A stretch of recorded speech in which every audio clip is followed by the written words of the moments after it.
América, terra da liberdade, lar dos corajosos. E sejamos honestos, palco de um processo eleitoral verdadeiramente desconcertante.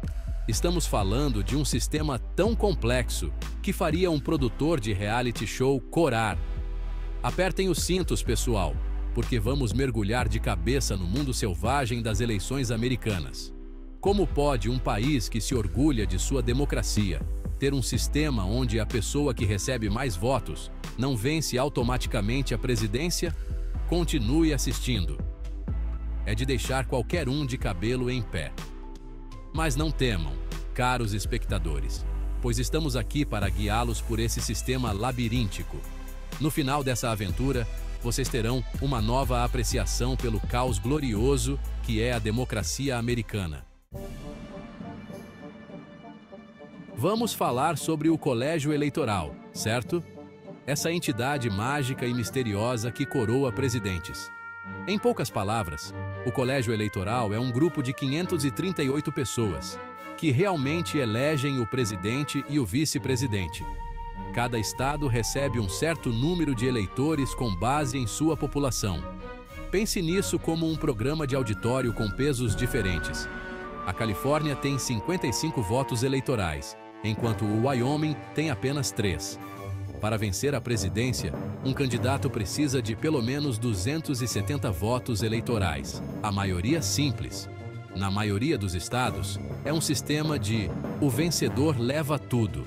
Isso pode levar a situações em que um candidato vence o voto popular em todo o país, mas perde no colégio eleitoral e, portanto, a presidência. Segurem seus chapéus, pessoal, porque estamos nos aventurando no faroeste das eleições americanas. O sistema descentralizado. Cada estado faz suas próprias regras quando se trata de votação.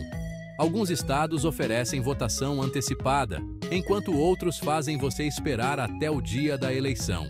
Alguns exigem identidade com foto, enquanto outros se contentam com você recitando seu número de seguro social.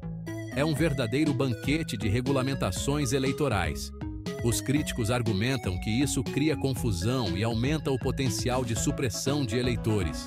Os defensores dizem que permite que os estados adaptem suas eleições às necessidades de seus cidadãos. Quem está certo? Você decide. Por que os americanos votam para presidente em novembro? E em uma terça-feira logo? A resposta está nos anais da história americana, nos tempos de cavalos e charretes. Em 1845, a maioria dos americanos era de agricultores. Novembro, depois da colheita, mas antes das neves do inverno, parecia a época mais conveniente para viajar até as urnas. Segunda-feira estava fora de questão porque as pessoas muitas vezes tinham que viajar para a sede do condado para votar, e isso levava um dia inteiro. Quarta-feira era dia de mercado, e ninguém queria perder as últimas ofertas de gado e produtos agrícolas. Uma decisão tomada no século XIX continua a ditar o ritmo da democracia americana até hoje. A mídia, aquela fera gloriosa e enlouquecedora que informa e inflama nosso discurso político.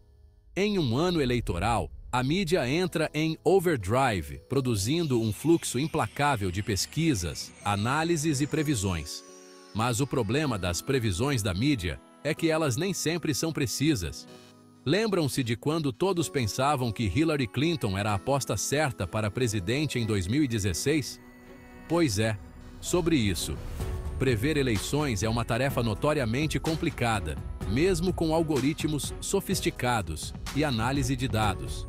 Então, da próxima vez que você se sentir tentado a tomar uma previsão da mídia como verdade absoluta, lembre-se: pesquisas podem errar, especialistas podem ser tendenciosos. A única pesquisa que realmente importa é a do dia da eleição. Já se foram os dias em que o dia da eleição era um evento de um dia.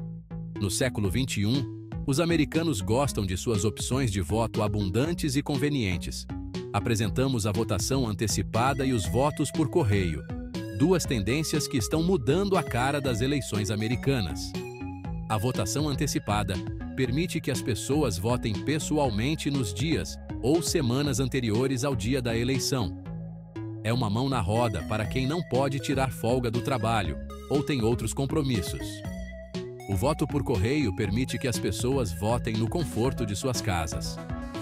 Esses métodos alternativos de votação aumentaram a participação eleitoral e tornaram as eleições mais acessíveis.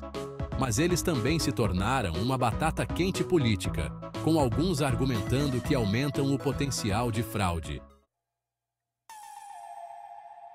No grande jogo das eleições presidenciais americanas, todos os estados são criados iguais, mas alguns são mais iguais do que outros. Estamos falando dos estados indecisos, os campos de batalha, onde as eleições são vencidas e perdidas. Estados indecisos não são confiavelmente democratas ou republicanos.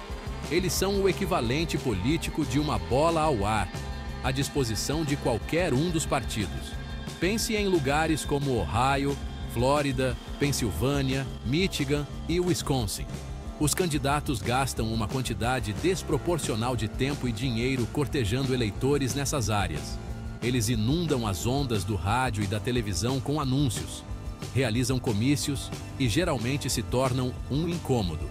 Os moradores de estados indecisos são bombardeados com mais mensagens políticas do que qualquer outro lugar no país. Vamos falar sobre dinheiro, certo? Especificamente, as quantias exorbitantes que são despejadas nas eleições americanas. Os candidatos precisam arrecadar somas de dinheiro de dar água na boca para sequer pensar em concorrer a um cargo. O dinheiro vem de uma variedade de fontes, incluindo doações individuais, comitês de ação política, PACs, e até mesmo de empresas.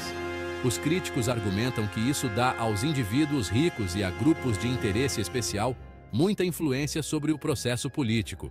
Esse sistema levou a uma situação em que o dinheiro desempenha um papel enorme na política americana. Noite de eleição na América. Uma noite de drama intenso, finais eletrizantes e cafeína suficiente para abastecer um país pequeno. Às vezes, quando você pensa que a poeira baixou e um vencedor emergiu, o verdadeiro drama começa. Estamos falando de recontagens, contestações legais e aqueles infames hanging chads, votos inválidos por causa de cédulas perfuradas incorretamente. Lembram-se da eleição presidencial de 2000, quando o resultado dependia de algumas centenas de votos na Flórida e o país prendeu a respiração por semanas? Esses finais eletrizantes destacam a importância de se ter um processo eleitoral justo e transparente. Agora, vamos dar um tempo das coisas sérias e mergulhar em alguns dos aspectos mais leves das eleições americanas. Vocês sabiam que um presidente dos eleições pode ser eleito sem receber um único voto popular? É verdade. Tudo se resume àquele colégio eleitoral maluco. Ou que tal o fato de que os americanos não votam realmente para presidente? Eles votam em eleitores que então votam no presidente. E não vamos nos esquecer do papel dos animais na previsão dos resultados das eleições. Da marmota Phil de Punxsutawney à vaca de manteiga da feira estadual de Iowa, os americanos têm uma longa história de recorrer ao reino animal em busca de orientação política. Até mesmo um sistema tão complexo como este tem suas peculiaridades e curiosidades. Então é isso, pessoal. Um tour relâmpago pelo mundo selvagem e maravilhoso das eleições americanas.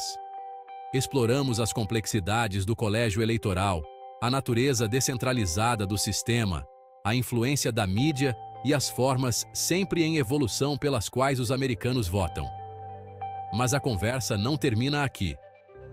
Agora é a sua vez de opinar. O que você acha do sistema eleitoral americano? É um exemplo brilhante de democracia em ação ou uma bagunça complicada que precisa urgentemente de reforma? Vá até a seção de comentários abaixo e deixe sua opinião.